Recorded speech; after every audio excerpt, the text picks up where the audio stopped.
whatever. One group may promote abstinence, the other tax-supported condom distribution. Arguments over literature, prayer, pornography, and sexual behavior are endless. It is now not even permissible to mention the word God on public property.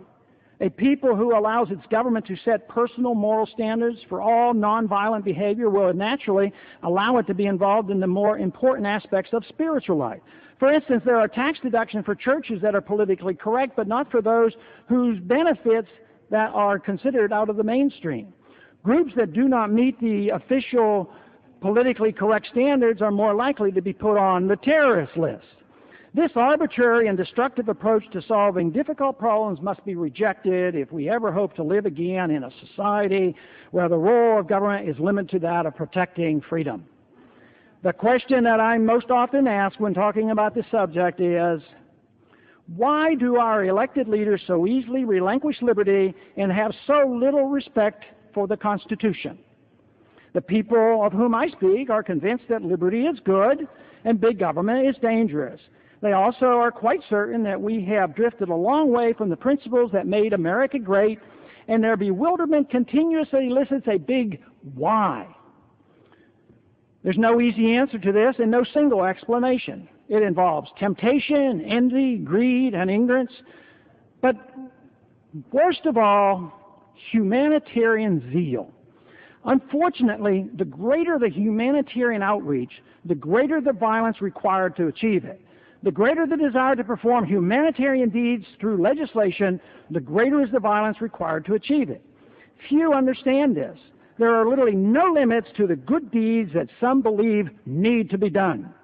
Rarely does anyone question how each humanitarian act by government undermines the essential element of all human progress, individual liberty.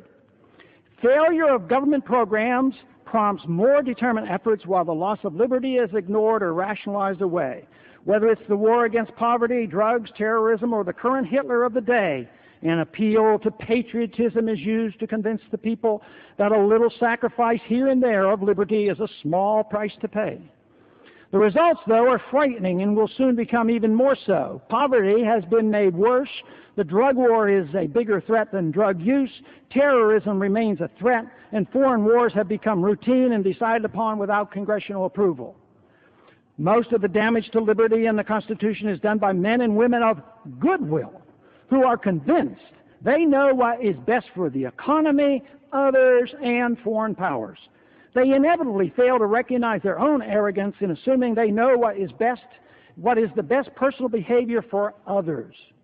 Their failure to recognize the likelihood of mistakes by central planners allows them to ignore the magnitude of a flawed central government directive compared to an individual or a smaller unit of government makes. C.S. Lewis had an opinion on this subject.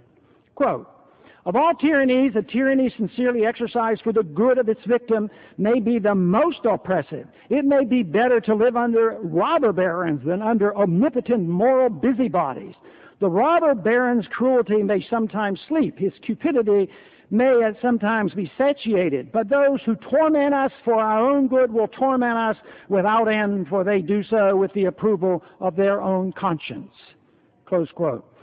A system that is based on majority vote rather than the strict rule of law encourages the few who thrive on power and exerting authority over other people's lives, unlike the many driven by sincere humanitarian concerns. Our current system rewards those who respond to age-old human instincts of envy and greed as they gang up on those who produce.